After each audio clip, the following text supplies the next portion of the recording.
Bonjour, je m'appelle Frédéric Naïm, je suis avocat à Paris, j'interviens en droit des affaires et en fiscalité et j'accompagne le plus souvent des entreprises dans leurs problématiques de droit des affaires et de droit fiscal.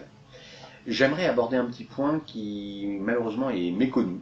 Euh, en fait, beaucoup d'entrepreneurs ne connaissent pas les risques qu'ils prennent lorsqu'ils minorent leurs déclarations ou lorsqu'ils s'abstiennent de souscrire certaines déclarations.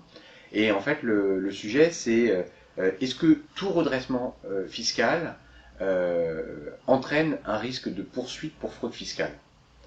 La réponse à cette question, pour moi, elle est affirmative. C'est-à-dire que lorsqu'une entreprise reçoit un redressement, que le redressement soit de 10, de 100 ou de 1000, dès lors que vous avez un redressement, vous avez derrière un risque de poursuite pour fraude fiscale.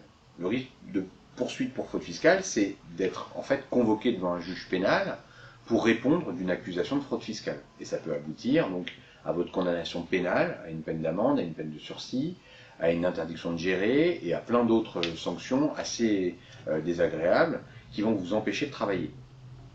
Donc quand vous établissez votre bilan et que vous réfléchissez à vous dire, ben non mais finalement je ne peux pas payer donc je vais déclarer moins, dites-vous bien que l'addition que vous recevrez à l'issue d'un contrôle fiscal, c'est effectivement un redressement fiscal, une somme à payer, mais c'est également un risque de poursuite pour fraude fiscale.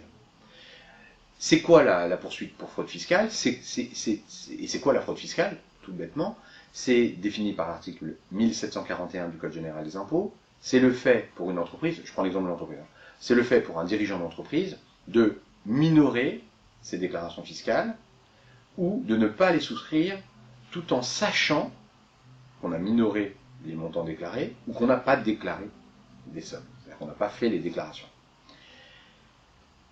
Le fait matériel, il est assez facile à établir. C'est effectivement, t'as pas déclaré à telle date, ou tu devais déclarer 100 et tu as déclaré 30. Ensuite, l'intention frauduleuse, l'intention d'avoir fait les choses en connaissance de cause, c'est aussi un élément qui malheureusement est très facile pour l'accusation à démontrer. Et si vous voulez, il est évident que lorsque vous êtes poursuivi pour fraude fiscale, risque qui a été allongé au niveau de la durée de prescription à 6 ans et en réalité presque 7 ans depuis quelques années, depuis 4 ans maintenant c'est comme ça, ben en fait si vous voulez c'est un risque qui est extrêmement élevé. Donc vous avez un risque long d'être poursuivi pour fraude fiscale pour n'importe quel type de redressement.